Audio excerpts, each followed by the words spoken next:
Hello students, कैसे हैं आप सब। उम्मीद है आप सब लोग अच्छे होंगे। पिछले क्लास में हम लोगों ने विजन आईएएस के टेस्ट नंबर 21 तक है सारे क्वेश्चंस को सॉल्व कर लिया था। दो क्लासेस में मिलाकर 1 से 50 तक और 51 से लेकर 100 तक के क्वेश्चंस। इस क्लास में हम लोग टेस्ट नंबर 22 का 1 से लेकर 50 तक के क्वेश्चंस को सॉल्व करने वाले हैं। तो लास्ट तक वीडियो में बने रहिएगा।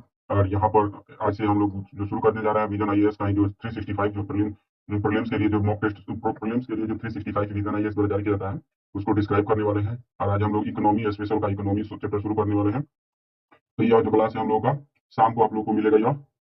शाम को मिलेगा। डेली करंट अफेयर जो विजन आईएएस द्वारा जारी किया जाता है उसको हम लोग डिस्क्राइब करते हैं दिन के 12 बजे यह वीडियो अपलोड किया जाता है। हम तो ऑनलाइन नहीं आ पाते हैं क्योंकि अभी छोटा चैनल है, इसीलिए तो 12 बजे या फिर 12 से 2 बजे के बीच में यह क्लास अपलोड कर दिया जाता है। तो आप लोग ये दोनों क्लास भी जरूर देखिएगा। तो हम लोग सबसे पहले 1 से लेकर 50 तक क्वेश्चन में इस क्लास में सॉल्व करते हैं। और 12 बजे आप लोग करंट अफेयर के लिए तैयार रहिएगा। और शाम को 5 बजे से 6 बजे के बीच में आप लोग को ये इकोनॉमी का 365 का इकोनॉमी क्लास मिलेगा। चलिए वीडियो को शुरू करते हैं। यहाँ पर फर्स्ट क्वेश्चन है, राष्ट्रीय खाद्य सुरक्षा अधिनियम 2013 के तहत निम्नलिखित में से कौन से अधिकार जो है सही रूप से बताए गए हैं। 2013 के तहत कौन से अधिकार जो है सही रूप से बताए गए हैं, इसके संदर्भ में हम लोग को दिखना है। तक यहाँ पर देखते हैं कि सही कथन का चयन करना है। और दूसरा चीज है, सही कथन के बाद से यहाँ पर देख रहे हैं कि ऑप्शन का तरीका क्या है। एलिमिनेशन मेथड के साथ है 2 3 1 2 3 1 2 3। तो यहाँ पर हम लोग को सही कथन का चयन करना है, अर्थात एक भी गलत मिल गया वो मत तो यहाँ पर एक गलत जो मिल जाएगा उसको हटा देंगे तो सही वाला हम लोग आराम से निकल जाएगा। चलिए ऑप्शन को पढ़ते हैं और देखते हैं कि गलत हम लोग ढूंढेंगे, सही तो अपने आप निकल कर आएगा। तो देखते हैं हम लोग को कौन कौन सा गलत मिल जाता है। यहाँ पर दिखाई दे रहा है कि अंत्योदय अन्न योजना के अंतर्गत आने वाले परिवारों को प्रति व्यक्ति के आधार पर कितना के आधार पर प्रति व्यक्ति के आधार पर खाद्यान्न प्राप्त करने का अधिकार है। यहाँ पर इसको ध्यान रखिएगा, प्रति व्यक्ति के आधार पर। उसके बाद से प्राथमिकता प्राप्त परिवारों को प्रति व्यक्ति के आधार पर खाद्यान्न प्राप्त होता है। किसको जी, तो प्राथमिकता प्राप्त परिवारों को। उसके बाद से गर्भवती और स्तनपान कराने वाली महिलाएं पोषण संबंधी सहायता और नगद लाभ दोनों के हकदार हैं। तो यहाँ पर जो देखिएगा फर्स्ट नंबर जो ऑप्शन देखिए कहेगा कि प्रति व्यक्ति के आधार पर जो आप लोग को राशन मिलता है, जो राशन की दुकानों पर, सरकारी राशन की दुकानों पर जो राशन मिलता है, 2 रुपए किलो, सॉरी 2 रुपए किलो चावल, 3 रुपए किलो गेहूं जो मिलता है। तो ये इसका सॉरी 3 रुपए किलो चावल, 2 रुपए किलो गेहूं, अब तो ये भी नहीं लगता है। पहले ये भी 2 रुपए 3 रुपए लगता था, लेकिन अब तो ये 1 भी रुपया नहीं लगता, फ्री में मिल जाता है। तो यहाँ पर ये जो होता है प्रति व्यक्ति नहीं बल्कि प्रति परिवार के अनुसार होता है। परिवार में कितने सदस्य हैं उसके अनुसार भले ही घटा बढ़ाकर मिलता है, लेकिन एक परिवार में एक ठो कार्ड जारी होता है। प्रत्येक परिवार में एक ही जगह पर एक बार में राशन मिल जाता है, ना कि प्रत्येक व्यक्ति को अलग अलग राशन मिलता है। तो यहाँ पर यह सरासर गलती हो जाएगा। और दूसरा नंबर एकदम सही है, क्योंकि यह जो होता है प्रति व्यक्ति के आधार पर जो प्राथमिकता प्राप्त व्यक्ति है, जैसे कि मान लीजिए काफी कमजोर व्यक्ति है, मान लीजिए कि बुढ़ाई व्यक्ति है जो कि गांव के गली में रहता है, उसके कोई अपना नहीं है, तो गरीब व्यक्ति है तो उसको व्यक्ति के आधार पर भी मिल जाएगा। और चाहे मान लीजिए कि एक बड़ा परिवार है, उसमें से वृद्ध लोगों को घर से निकाल दिया गया है, चाहे वृद्ध लोग अलग रहते हैं तो उनको वृद्ध व्यक्ति है जो उसको भी अलग मिल सकता है, चाहे कोई बीमार व्यक्ति है उसको भी प्रति व्यक्ति के अनुसार खाद्यान्न मिल जाता है। यहाँ पर दूसरा सही है, प्राथमिकता प्राप्त परिवारों को प्रति व्यक्ति के अनुसार खाद्यान्न मिलता है। और यहाँ पर गर्भवती और स्तनपान कराने वाली महिलाओं को एकदम मिलता है, दोनों पैसा मिलता है। ये किसके तहत मिलता है, ये तो यहाँ पर दुकानों पर नहीं बल्कि आंगनबाड़ी के माध्यम से जो मिलता है, आंगनबाड़ी में तो मिलता है।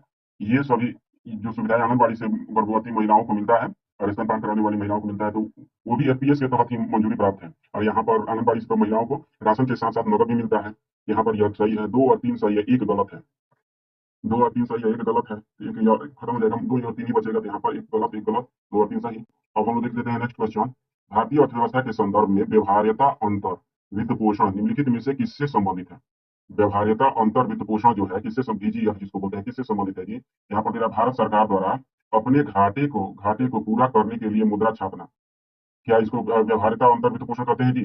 और इसका से दे रहा है पीपीपी परियोजनाओं में निजी कंपनियों को प्रदान किए जाने वाला वित्तीय अनुदान, निजी कंपनियों को प्रदान किया जाने वाला वित्तीय अनुदान जी। इसके बाद से है एक निजी कंपनी द्वारा पहली बार अपने पेशेवरों को जनता को बेचना, या फिर भारत सरकार द्वारा विदेशी सरकारों को किस्तों में ऋण देना। तो यहाँ पर जो वास्तविकता है व्यवहार्यता अंतर वित्त पोषण का, तो यहाँ पर ऑप्शन नंबर बी हो जाएगा। पीपीपी मॉडल पर कंपनियों को व्यवहार्यता अंतर, यहीं पर देखिए ना, व्यवहार्यता अंतर, यहाँ पर दो चीज दिखाई दे रहा है, व्यवहार्यता और अंतर और वित्त पोषण, मतलब कुछ अंतर करके वित्त पोषण देना।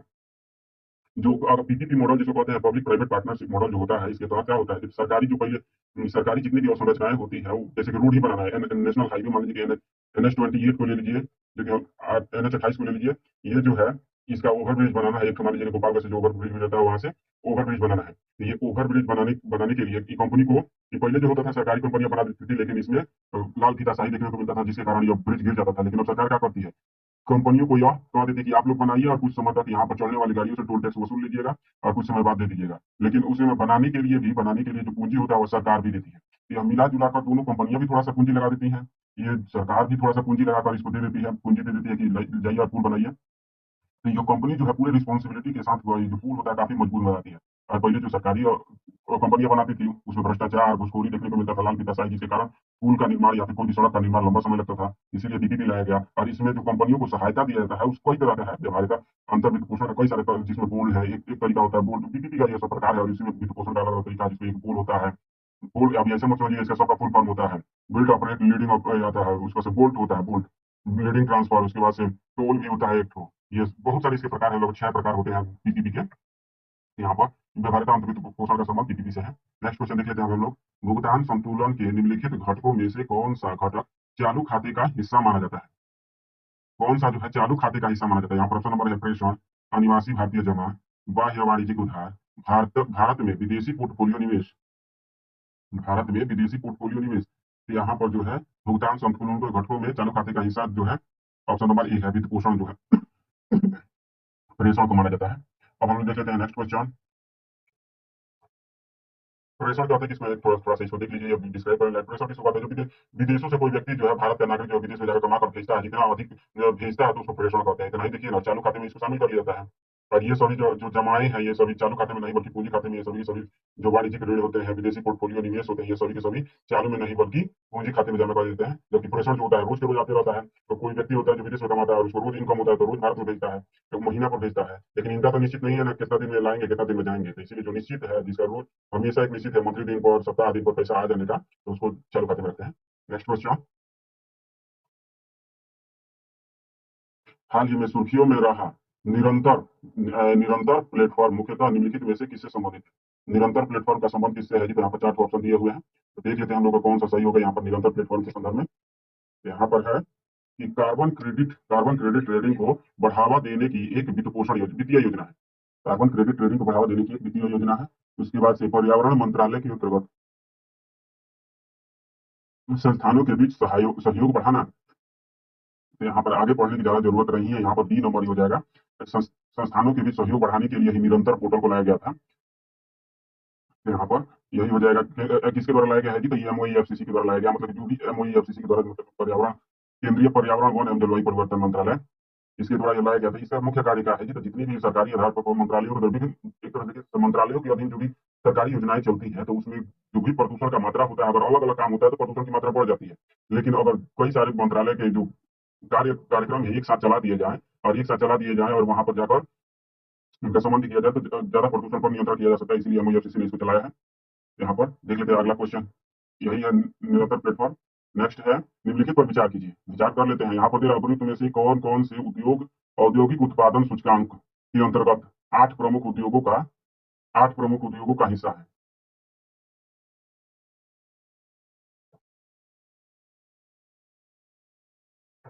यहाँ पर 8 प्रमुख उद्योगों का हिस्सा है। तो यहाँ पर 1 2 4 5, 1 2 3 5 3 4 6। यहाँ पर जो है यहाँ पर देखते हैं कि हम लोग आईआईपी के अंतर्गत 8 प्रमुख उद्योगों का हिस्सा है। यहाँ पर कच्चा तेल दे रहा है, यहाँ पर दे रहा है कच्चा तेल, उसका से उर्वरक, वस्त्र, प्राकृतिक गैस, सीमेंट और औषधियाँ। तो यहाँ पर जो है ऑप्शन का जो तरीका है एलिमिनेशन मेथड लगने वाला है।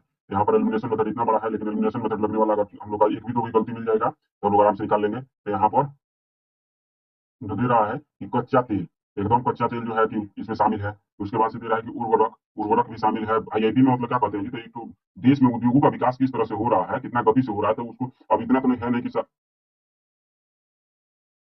सभी उद्योगों को एक ही साथ में देख लिया जाए कि उद्योग कितना तेजी से आगे बढ़ रहे हैं। सभी उद्योगों को देख पाना अनिश्चित है और इतना बहुत कठिन हो जाएगा। इसीलिए कहा कि 8 प्रमुख उद्योग, भारत में जितने भी उद्योग हैं उसमें से 8 प्रमुख प्रकार के उद्योगों के प्रगति को देखकर और समग्र उद्योगों के विकास को देख लेता है। इसी को क्या कहते हैं? आईआईपी उद्योग औद्योगिक उत्पादन सूचकांक। औद्योगिक उत्पादन सूचकांक जो है उसको जारी किया जाता है 8 ही उद्योग को देखकर जितना तेजी से बढ़ रहे हैं, क्योंकि ये जो है आधारिक उद्योग है जिनमें कच्चा तेल, उर्वरक भी शामिल है, उसके बाद से प्राकृतिक गैस भी शामिल है, सीमेंट भी शामिल है। यहाँ पर जो है कच्चा तेल, उर्वरक, प्राकृतिक गैस भी शामिल है, सीमेंट भी शामिल है। ये सब क्या है कि ये सभी ऐसे उद्योग हैं जो कि अन्य उद्योगों को सपोर्ट प्रदान करते हैं और ये सभी जब आगे बढ़ेंगे तभी तो सभी उद्योग जो कि आधारिक उद्योग है, तो अन्य सभी उद्योगों को चाहे चिप्स, तिलौरी, पापड़ जो भी हो, सब के सब इन्हीं से आगे से मिलकर कच्चा तेल हो चाहे उर्वरक हो। भले ही चिप्स पापड़ का संबंध प्रत्यक्ष रूप से इनसे नहीं है, लेकिन फिर भी ये जो है चिप्स पापड़ को प्रभावित जरूर करते हैं। यहाँ पर 8 प्रमुख उद्योग जो है इसमें शामिल किए जाते हैं। तो ये 4 तो शामिल है यहाँ पर, तेल है, उर्वरक, प्राकृतिक गैस, सीमेंट, जबकि वस्त्र जो है शामिल नहीं है और ना ही औषधियाँ शामिल है। कितना हो जाएगा, 1 2 4 5। यहाँ पर ऑप्शन नंबर देख लेते हैं, ऑप्शन नंबर ए ही है, 1 2 4 5।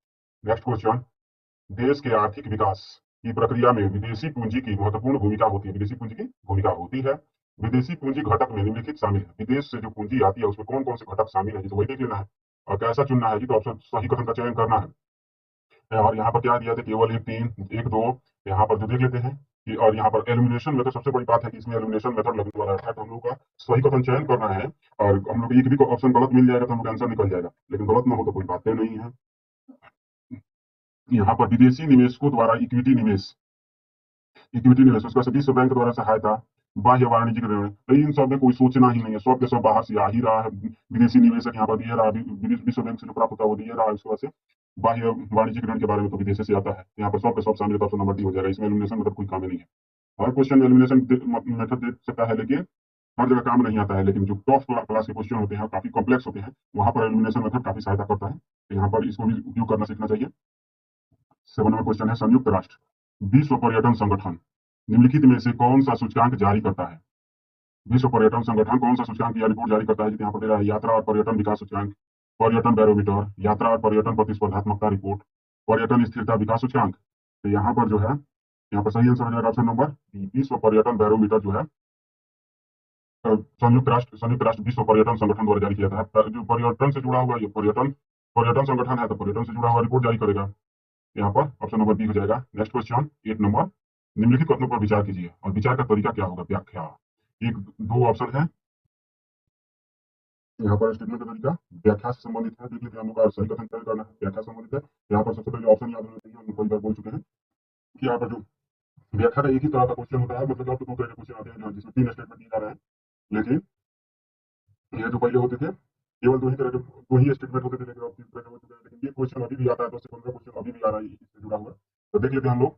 यहाँ पर दे रहा है तो राष्ट्रीय, सबसे पहले हम इस किताब पढ़े हैं कि दूसरा नंबर स्टेटमेंट सबसे पहले पढ़ना है, और दूसरा नंबर पढ़ने के बाद यहाँ पर बीच में क्या लगाना है, इसलिए बीच में शब्द लगाना है इसलिए, और तब फर्स्ट नंबर पढ़ना है। तब जब जब पढ़िएगा, अगर सटीक बैठ जाएगा तब जाकर हम लोग आसानी से आंसर निकल जाता है, और गलत हुआ तो आसानी से आंसर निकलना ही है। यहाँ पर दे रहा है, इसका गठन दिवाला और दिवालियापन संहिता 2016 के तहत किया गया था।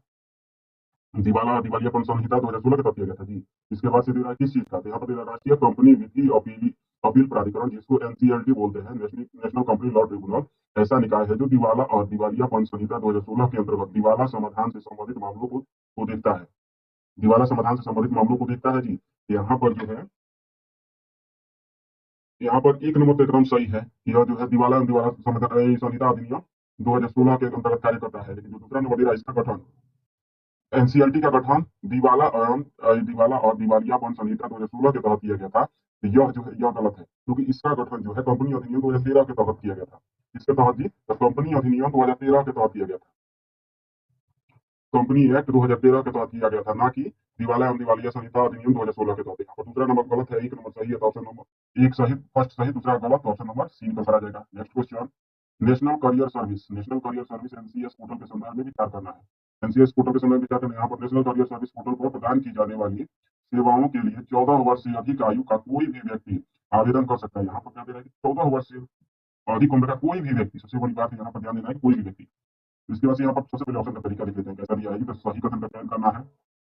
और ऑप्शन का तरीका क्या है, एलिमिनेशनल है, अर्थात एलिमिनेशन मेथड लग सकता है। तो तीनों ऑप्शन देख लेते हैं। यहाँ पर 1 नंबर दे रहा है कि 14 वर्ष से कम उम्र का कोई व्यक्ति, उसके बाद से एक पोर्टल पर पंजीकरण के लिए कोई न्यूनतम योग्यता नहीं है, पंजीकरण के लिए कोई न्यूनतम योग्यता नहीं है। इस पोर्टल का रख रखाव और प्रचार जो है शिक्षा मंत्रालय तथा इलेक्ट्रॉनिक और सूचना प्रौद्योगिकी मंत्रालय द्वारा किया जाता है। तो नेशनल करियर सर्विस के संदर्भ में देखेंगे, यहाँ पर 1 नंबर एकदम सही है, 14 वर्ष से उम्र का कोई भी व्यक्ति हो, चाहे वो मतलब कि किसी भी राज्य का व्यक्ति हो, या जो है नेशनल करियर सर्विस पर अपना आवेदन कर सकता है।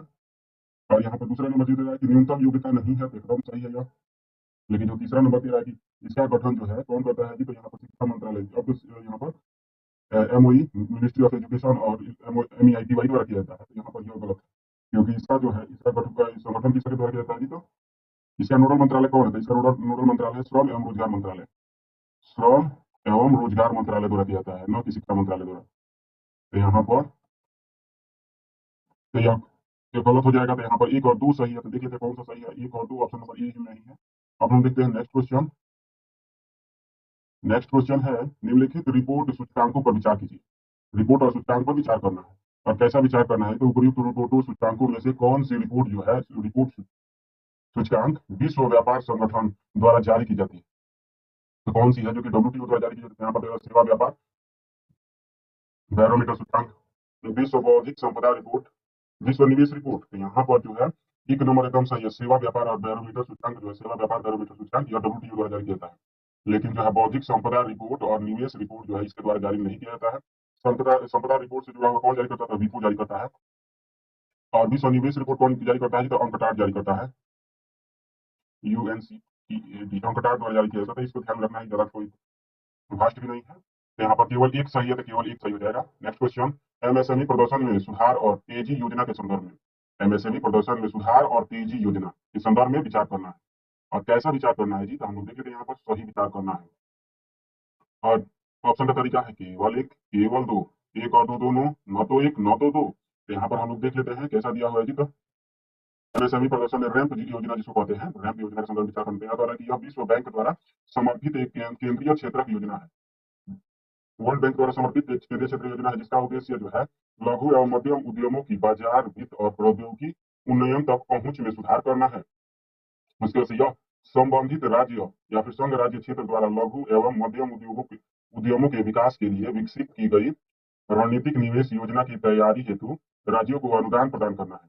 तो यहाँ पर जो है दोनों के दोनों एकदम सही है। जो रैंप योजना है, रैंप किसके लिए काफी समय पहले लाया था, raising accelerating and MSME performance ऐसा कुछ होता है इसका फुल फॉर्म। तो यहाँ पर एमएसएमई के संदर्भ में जो है यह WB द्वारा समर्थित है।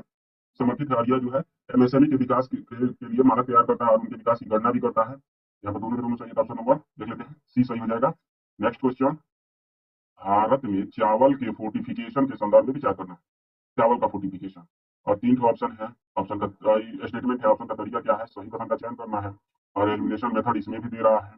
तो इतना सारा जो विजन आई है सभी दे रहा है, इतना सारा एलिमिनेशन मेथड वाला क्वेश्चन लगभग अब यूपीएससी में नहीं आ रहा है, तो इसको इतना भी ध्यान में रखना है। ज्यादातर का तरीका क्या हो रहा है जी, तो हमारे लोग 50 से 60 क्वेश्चन को ये इस तरह से पूछा भी नहीं जा सकता है, केवल 20 ही क्वेश्चन आता है। केवल 20 को 20 से 30 क्वेश्चन इसके एलिमिनेशन मेथड पर आता है, लेकिन और तो जब केवल हो चुका है, केवल एक केवल दो इस तरह का क्वेश्चन आ चुका है।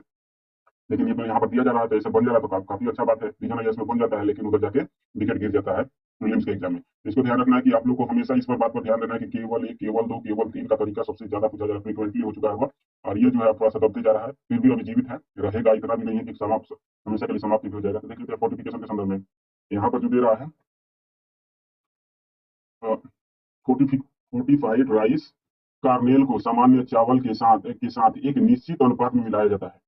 अर्थात कि चावल 50 किलो है, 50 किलो चावल है, उसी में 1 किलो फोर्टिफाइड राइस, खूब फोर्टिफाइड राइस लिया कर मिला दीजिए, तो पूरा चावल को फोर्टिफाइड राइस कहा जाएगा। तो यहाँ पर ये क्या यह तरीका अपनाया जाता है जी, यह भी देख लेना है। दूसरा नंबर पर केंद्र सरकार की योजनाओं के तहत फोर्टिफाइड चावल में iron, folic acid, vitamin B12 होता है। यहाँ पर आप लोग को यह भी ध्यान रखना है कौन सा विटामिन इसमें होते हैं, कौन कौन से तत्व होते हैं। चावल में पोषक तत्वों को मिलाने की प्रक्रिया को पायलट परीक्षण के बिना ही सीधे पूरे देश में लागू कर दिया गया। अब बताइए आगे है सब सही है कि नहीं, हम लोग तो देखेंगे चाहे नहीं। सबसे पहले इसी को देख लीजिए ना। और फोर्टिफाइड राइस की बात आ रही है, कह रहा है कि बिना परीक्षण के आंख पर पट्टी बांध के पूरे देश में लागू कर दिया गया। क्या ऐसा है जी, बताइए। ये 2007 से फोर्टिफिकेशन की मांग चल रही थी, 2007 से बात उठ रहा था, और अब जाके लगभग 17-18 वर्षों बाद जाके 2022-23 से शुरू हुआ फोर्टिफाइड राइस का डिस्ट्रीब्यूशन। मतलब कि जो 17-18 साल लगातार युद्ध चला, मतलब युद्ध नहीं, उसी के बाद विवाद चला, वाद विवाद चला, वैज्ञानिकों का दिमाग चला। इससे पहले तो बहुत पहले ही विश्व में खोज कर ली गई थी फोर्टिफाइड जो फूड होते हैं, लेकिन भारत में 2007 से मांग उठने लगी कि मतलब ऐसे लोगों को जो कमजोर है उनको दिया जाए। तो जाकर ये 2021 में इसको किया गया कि हाँ ऐसा राइस दिया जा सकता है। तो लगभग 14 वर्षों बाद मंजूरी मिली है भारत में। तो बिना पायलट परियोजना के सरासर गलती है। ये 3 नंबर गलती है, देखिए एलिमिनेशन में सेक्शन निकलता है कि नहीं। 3 नंबर गलत, 3 नंबर गलत, लेकिन अब 2 नंबर का बारी है, 1 नंबर एकदम सही है। फोर्टिफाइड राइस में आयरन, फोलिक एसिड और विटामिन B12 भी शामिल होता है। दूसरा नंबर सही, 1 नंबर तो सही है ही। तो यहाँ पर 1 और 2 दोनों सही, ऑप्शन नंबर ए हो जाएगा। नेक्स्ट क्वेश्चन, भारत में नागरिक उड्डयन क्षेत्रक के संदर्भ में विचार करना है। नागरिक उड्डयन क्षेत्र के संदर्भ में विचार करना है। और यहाँ पर देख लेते हैं हवाई अड्डे की अवसंरचना और ग्राउंड हैंडलिंग सेवाओं में 100% FDI निवेश की अनुमति है।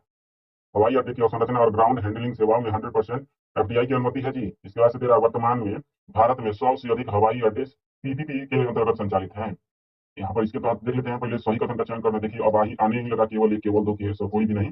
इन सब क्वेश्चन पर ज्यादा ध्यान रखिएगा, क्योंकि यही सब ट्रेंडिंग क्वेश्चन इसको कह सकते हैं। ट्रेंडिंग ऑप्शन का तरीका ट्रेंडिंग हो चुका है।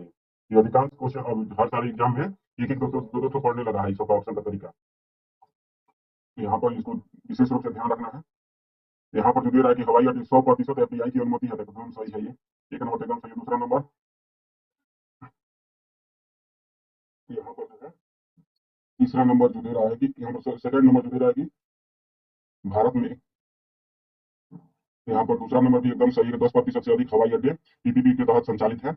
10 से अधिक हवाई अड्डे। और यहाँ पर कोचीन अंतर्राष्ट्रीय हवाई अड्डा जो है पीपीपी मॉडल के तहत निर्मित पहला ग्रीन फील्ड हवाई अड्डा है। तो यहाँ पर थर्ड नंबर भी सही हो जाएगा।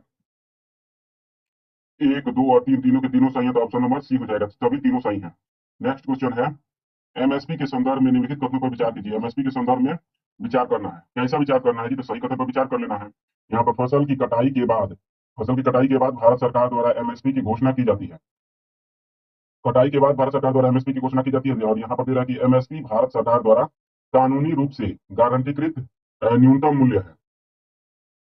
तो कानूनी रूप से गारंटीकृत न्यूनतम मूल्य जो है, यहाँ पर केवल एक, केवल दो, एक और दो, दोनों, ना तो एक ना तो दो, ऐसा ऑप्शन दिया हुआ है। यहाँ पर जो है, यहाँ पर जब एमएसपी के संदर्भ में देखिएगा तो भारत सरकार कटाई के बाद भारत सरकार द्वारा घोषित किया, तो एकदम सरसर गलती है। यहाँ पर भारत सरकार द्वारा जो कटाई से पहले ही लगभग इसको जारी कर दिया जाता है। एमएसपी को कटाई से पहले ही, फसलों कटाई से पहले ही इसको जारी कर दिया जाता है। और दूसरा नंबर दे रहा है कि भारत सरकार द्वारा कानूनी रूप से गारंटीकृत अधीन या इसको मान्यता नहीं दी गई है। कानूनी रूप से कोई कानून के तहत नहीं है, बल्कि सरकार ऐसे ही कहती है ठीक है दे देंगे, बस इतना ही कहती है। और मिलता रहता है हमेशा। और किसान संगठन जो किसान विद्रोह हुआ है तो लंबे समय से हो रहा है, 2020 से ही हो रहा है लगभग, सॉरी 2021 से जो किसान विद्रोह हो रहा है, उसका मुख्य मांग यही है कि इसको गारंटीकृत दिया जाए। यहाँ पर दोनों के दोनों गलत है, तो ऑप्शन नंबर डी हो जाएगा। नेक्स्ट क्वेश्चन है, निपाह वायरस के संदर्भ में विचार करना है। निपाह के संदर्भ में विचार करना है। यहाँ पर क्या विचार करना है जी? तो सही कथन पर विचार कर लेना है। यह एक पशुजन्य संक्रामक रोग है। निपाह जो है एक पशुजन्य संक्रामक रोग है जी। उसके बाद तेरा फल खाने वाले चमगादड़ प्राकृतिक रिजर्वायर, जिसको प्राकृतिक वाहक कहते हैं। उसके बाद से वर्तमान में निपाह वायरस संक्रमण के लिए कोई विशिष्ट दवा या टीका उपलब्ध नहीं है। विशिष्ट दवा या टीका उपलब्ध नहीं है जी। यहाँ पर जो है, यहाँ पर तीनों के तीनों ऑप्शन एकदम सही है। यह एक पशुजन्य संक्रामक रोग है। फल खाने वाले चमगादड़ प्राकृतिक रिजर्वायर इसके प्रमुख वाहक है, और विशिष्ट दवा या टीका उपलब्ध नहीं है इसके लिए। तीनों के तीनों सही है, तो ऑप्शन नंबर डी हो जाएगा। नेक्स्ट क्वेश्चन, नेक्स्ट क्वेश्चन है, प्रधानमंत्री श्रम योगी मानधन योजना। मानधन योजना के संदर्भ में विचार करना है। श्रम योगी मानधन योजना के संदर्भ विचार करना है। यहाँ पर है कि असंगठित असंगठित श्रमिकों के लिए स्वैच्छिक एवं अंशदायी पेंशन योजना है। असंगठित श्रमिकों के लिए स्वैच्छिक एवं अंशदायी पेंशन योजना है। उसके बाद से पात्रता निर्धारित सीमा तक मासिक आय वाले श्रमिकों तक ही सीमित है। निर्धारित सीमा तक मासिक आय वाले श्रमिकों तक ही सीमित है जी। इसके बाद से तेरा यह योजना लाभार्थी के 60 वर्ष की आयु प्राप्त करने के बाद न्यूनतम मासिक पेंशन की गारंटी देती है। और यहाँ पर ऑप्शन का तरीका, इतना लंबा क्वेश्चन है तो ऑप्शन का तरीका देख लेते हैं। यहाँ पर सही कथन का चयन करना है। और 1, 3, 2, 3, 4, 1, 2, 3, 1, 2, 3, 4, यहाँ पर 4 ऑप्शन दिए गए हैं। यहाँ पर जो है, यहाँ पर देखेंगे तो यह कह रहा है कि यह असंगठित श्रमिकों के लिए एक स्वैच्छिक एवं अंशदायी पेंशन योजना एकदम सही है। इसके वजह से पात्रता निर्धारित सीमा तक आय वाले को ही मिलता है, एकदम सही है। जिसका आय अभी पहले क्या रखा गया था, 15,000 रखा गया था। इसका आय सीमा कितना था? 15,000। अब कितना कर दिया गया था? 21,000। अर्थात जो व्यक्ति 21,000 से कम महीने में कमाता है वह इसमें पात्रता का पात्र हो जाएगा। और इसके बाद से यह योजना लाभार्थी के 60 वर्ष की आयु प्राप्त करने के बाद न्यूनतम मासिक पेंशन की गारंटी देता है। तो एकदम सही है। जितना आप लोग अंशदान दीजिए, कोई भी व्यक्ति, मान लीजिए चंदू जी हैं, ये छोटे से मान लीजिए 18 वर्ष से प्लस के, और काम करना शुरू कर दिए हैं, जाके वहीं पर पहाड़ तोड़ रहे हैं। अभी अपना पैसा रोज के रोज क्या करते हैं जी? मान लीजिए कि 10-10 रुपए बचाते हैं, महीना में 300 रुपए बचाए और ले जाकर इस योजना में डाल दिया, प्रधानमंत्री श्रम योगी मानधन योजना में डाल दिए। कितना? 300 रुपए महीना, 300 रुपए महीना डालते गए 18 साल से लेकर 55 साल तक डाले। कितना साल तक जी? तो 55 वर्ष की उम्र तक डाले। 5 वर्ष तक शांत बैठ गए, हाथ मुंह बांध के शांत बैठ गए। जैसे ही 60 वर्ष होंगे, जाके सरकार बैंक से कहेंगे देखिए हमने पैसा जमा किया है, अब हमारा पेंशन चाहिए। अभी जो बैंक क्या करेंगे, बैंक इनका कितना योगदान था, 300 रुपए इन्होंने योगदान दिया था, सरकार कुछ अपना लगभग 9% अपना ब्याज उस पर देती है, और उसको यूनिट में बांट देते हैं। जो बैंक होता है यूनिट में बांट देता है, लगभग 2,000-3,000 महीना करके। 2,000-3,000 तो नहीं, मतलब कि 300 रुपए दीजिएगा तो आपको 1,000 से 1,200 रुपए महीना आपको पेंशन मिलेगा बुढ़ापे में। तो इसी के लिए शुरू की गई है। तो अब यहाँ पर तीसरा नंबर भी सही है। और चौथा नंबर यहाँ पर दे रहा है कि इसका प्रशासन जो है श्रम एवं रोजगार मंत्रालय द्वारा किया जाता है, भारतीय जीवन बीमा निगम के माध्यम से। तो यहाँ पर चौथा नंबर भी सही है, तो ऑप्शन नंबर डी सही हो जाएगा। नेक्स्ट क्वेश्चन, निम्नलिखित योजनाओं पर विचार करना है। यहाँ पर जो दे रहा है कि विचार कर लेते हैं, यहाँ पर विचार करना है, सही कथन पर विचार कर लेना है। यहाँ पर कपास तमिलनाडु कृषि उत्पाद दे रहा है और उसके बाद से दे रहा है सबसे बड़ा उत्पादक राज्य। यहाँ पर दे रहा है कि सब कृषि उत्पाद कपास जो है सबसे बड़ा उत्पादक क्या है, तो यहाँ पर दे रहा है तमिलनाडु, तो से चीनी, कर्नाटक, मक्का, पंजाब, सोयाबीन, मध्य प्रदेश। यहाँ पर ऑप्शन का तरीका क्या है जी, तो वही है, केवल तो बोले थे ना कि सबसे ज्यादा आ रहा है, फ्रीक्वेंसी बहुत ज्यादा है, ट्रेंडिंग ऑप्शन का तरीका हो चुका है ये। यहाँ पर जब देखिएगा तो यहाँ पर दे रहा है कपास जो है तमिलनाडु में उगाया जाता है जी सबसे ज्यादा, तो एकदम सरासर बात गुजरात में ना है जी। और यहाँ पर चीनी दे रहा है, चीनी कर्नाटक में, तो चीनी जो है महाराष्ट्र में सर्वाधिक उगाया जाता है, तो दूसरा नंबर भी गलत है। और सॉरी, उत्तर प्रदेश पहले महाराष्ट्र था, अब यूपी के बाद से महाराष्ट्र, दूसरा नंबर पर महाराष्ट्र चला गया है। और यहाँ पर कपास के उत्पादन में गुजरात का स्थान पहले आगे था। देखिए ये सभी के सभी आंकड़े बदल चुके हैं, गुजरात का भी उत्पादन यहाँ पर एक तक निकल गया था मुझसे कि गुजरात आगे नहीं, अब जो है कर्नाटक कपास के उत्पादन में आगे हो चुका है। कर्नाटक के बाद गुजरात है, गुजरात के बाद तो महाराष्ट्र का बारी आता है। कुछ समय यहाँ पर पहले पुराना आंकड़ा देखिएगा तो महाराष्ट्र एक नंबर पर था, गुजरात दूसरे नंबर पर, कर्नाटक तीसरे पर, पुनः से गुजरात आगे निकला, महाराष्ट्र दूसरे तीसरे पर कर्नाटक था, लेकिन अब कर्नाटक एकदम वहां पर छलांग लगा के कर्नाटक आगे निकल चुका है। कपास में चीनी के उत्पादन में भी महाराष्ट्र, यूपी जो है महाराष्ट्र को पीछे छोड़ चुका है। मक्का के उत्पादन यहाँ पर दे रहा है पंजाब, तो मक्का के उत्पादन में कौन सा है जी, तो यहाँ पर पंजाब नहीं है बल्कि यहाँ पर जो है कर्नाटक है, यहाँ पर भी कर्नाटक है मक्का में भी। सोयाबीन में मध्य प्रदेश एकदम सही है, एक ही ऑप्शन सही है केवल, सोयाबीन। तो यहाँ पर ऑप्शन देख लेते हैं, केवल एक सही है, ऑप्शन नंबर ये हो जाएगा। नेक्स्ट क्वेश्चन, नेक्स्ट है निम्नलिखित में से कौन सा एग्री वोल्टाइक कृषि का सर्वोत्तम रूप से वर्णन करता है। एग्री वोल्टाइक कृषि ये नवीनतम पद्धति है, तो इसको ध्यान में रखने वाला काम है कि एग्री वोल्टाइक यहाँ पर इसके तहत क्या होता है जी। यहाँ पर अब इसको हम लोग बाद में समझेंगे, अगर मान लीजिए ऑप्शन में मिल जाता है, इसको परिभाषा करने होता नहीं समझाएंगे, नहीं तो हम लोग इसको समझा देंगे, हम समझा देंगे इसको एग्री वोल्टाइक कृषि किसको कहते हैं। यहाँ पर दे रहा है एक ही भूमि पर पारंपरिक कृषि गतिविधियों के साथ सौर ऊर्जा उत्पादन का एकीकरण। यहाँ पर जो देखिएगा वोल्टाइक लगा है, वोल्टाइक लगा है, और यहाँ पर वोल्ट किसमें होता है तो ऊर्जा से संबंधित है, तो यहाँ पर ऊर्जा का संबंध है। तो यहाँ पर काफी समय से ये चर्चा में है, जैसे पीएम कुसुम योजना जो चला था, क्या चला था जी, तो पीएम कुसुम योजना, इसमें क्या था जी, तो सोलर पैनल खेत में लगा दीजिए, और सोलर पैनल से आप लोग मतलब उसको सब्सिडी सरकार देती है, सोलर पैनल लगा दीजिए और सोलर पैनल से जो ऊर्जा निकलती है तो उससे क्या चलाइए, तो अपना पंपिंग सेट चलाइए, जल निकालिए धरती से, और ग्रिड ऊर्जा का उपयोग करना बंद कर दीजिए। और जो अगर खेत में लगाए हैं और उससे ज्यादा जो पंप नहीं चलाना है, तो खाली समय में अपना घर के बिजली का खपत निकालिए, इसी पैनल से, और खेत में जो पैनल लगाए हैं उसी से जो बिजली बनता है उससे घर का उपयोग कर लीजिए, बचता है तो उसको बेच भी दीजिए। और इस पर सब्सिडी देती है केंद्र सरकार उस पीएम कुसुम योजना के तहत, और उसी से जुड़ा हुआ एग्रीवोल्टाइक कृषि। तो इसमें क्या कहा गया है जी, तो जो खेत का बहुत सारा ऐसा भाग होता है जहाँ पर कुछ लगाया नहीं जाता, केवल खलिहान की तरह रखा जाता है हमेशा हर साल, और वहां पर साल भर में 1 से 2 बार काम होता है। तो वैसे जमीन पर कहा गया है कि सोलर पैनल लगा दीजिए, सरकार उस पर सब्सिडी देती है। यहाँ पर पीएम सूर्यघर मुफ्त बिजली योजना चल रहा है, जैसे वैसे ही एग्री वोल्टाइक योजना भी है, जो कि खेतों में बिजली लगा देने मतलब कि खेतों के जो पगडंडियां होती हैं, पगडंडी पर तो कोई फसल बोया नहीं जाता है, तो पगडंडियों के आसपास सोलर पैनल लगा देना, पगडंडियों के ऊपर, ताकि वहां पर किसानों को आराम से बैठने का भी जगह मिल जाए और बिजली भी उत्पादन हो जाए। इससे फसलों को भी, कुछ ऐसी भी फसलें होती है जिनको कुछ समय तक छाया में रहने के लिए आवश्यकता होती है, तो छाया में भी फसलें उगाई जा सकती हैं। तो इसी से जुड़ा हुआ एग्रीवोल्टाइक कृषि, तो ऑप्शन नंबर एक हो जाएगा। नेक्स्ट क्वेश्चन देख लेते हैं, आगे ज्यादा पढ़ने की जरूरत नहीं है, जहां पर आंसर तुरंत मिल जाएगा तो हम लोग उसको भी लगा लेंगे, लेकिन समझेंगे जरूर। अगर फर्स्ट नंबर में ऑप्शन नहीं हम लोग को मिल जाता है आंसर, तो उसको समझेंगे, और जो क्वेश्चन हम पूरा पढ़ देते हैं उसको आप लोग को भी, तब उसको आप लोग अगर मन करे तो आप बनाते रहिएगा इसको। यहाँ पर दे रहा है कि अप्रैल 2000 से दिसंबर 2024 तक भारत में संचित एफडीआई इक्विटी प्रवाह में किस क्षेत्र का सबसे बड़ा हिस्सा है, अर्थात एफडीआई सबसे बड़ा कहाँ पर प्राप्त हुआ है सन 2000 से 2024 के बीच में। यहाँ पर दे रहा है सेवा, दूरसंचार, ऑटोमोबाइल, कंप्यूटर सॉफ्टवेयर और हार्डवेयर।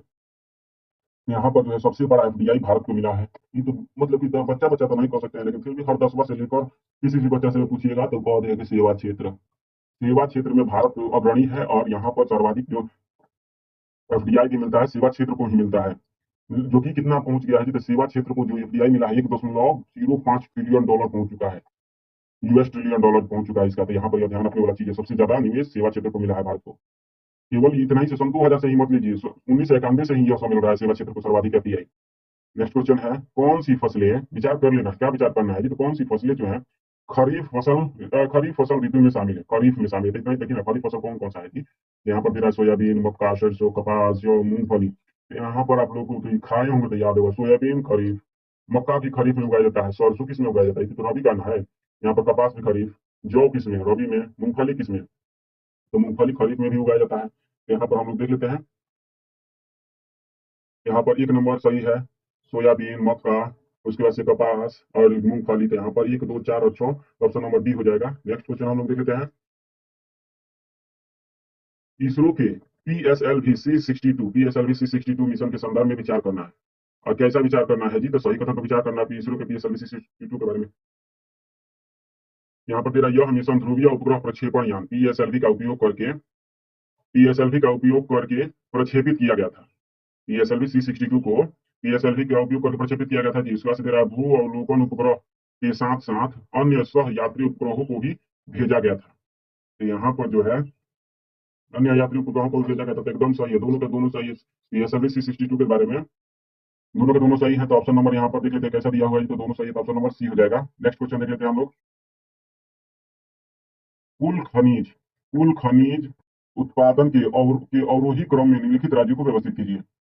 उत्पादन के अवरोही क्रम बताना है, मतलब कि पढ़ते से अवरोही क्रम मतलब कि घटते क्रम में, मतलब सबसे ज्यादा खनिज का उत्पादन कौन करता है, उससे कम, उससे कम, उससे कम, उससे कम, कौन करते जाता है। देख लेते हैं हम लोग। सबसे ज्यादा उत्पादन कौन करता है जी? यहाँ पर उड़ीसा करता है, एकदम सही है। उड़ीसा सबसे ज्यादा खनिजों का उत्पादन करता है। उसके बाद से छत्तीसगढ़ करता है, तो एकदम छत्तीसगढ़। उसके बाद से कर्नाटक का योगदान है। तब महाराष्ट्र के लाइन से दिया हुआ 1, 2, 3, 4 नहीं दिया हुआ है। 1, 2, 3 और 4। तो यहाँ पर ऑप्शन देख सकते हैं 1, 2, 3, 4, ऑप्शन नंबर ए हो जाएगा। सही कथन का चयन करना था। Next question. लचीली ऋण सीमा लचीली ऋण सीमा और निवारक एवं तरलता सीमा निम्नलिखित में से किसके द्वारा किए गए ऋण प्रावधानों से संबंधित है। लचीली ऋण सीमा और निवारक तरलता सीमा जो है किसके द्वारा दिए गए ऋण प्रावधानों से संबंधित है? विश्व बैंक, अंतर्राष्ट्रीय मुद्रा कोष, एनडीबी, यूरोपीय केंद्रीय बैंक। यहाँ पर जो है सही आंसर हो जाएगा ऑप्शन नंबर बी। IMF द्वारा यह जारी किया जाता है, IMF द्वारा, international monetary fund. Next question.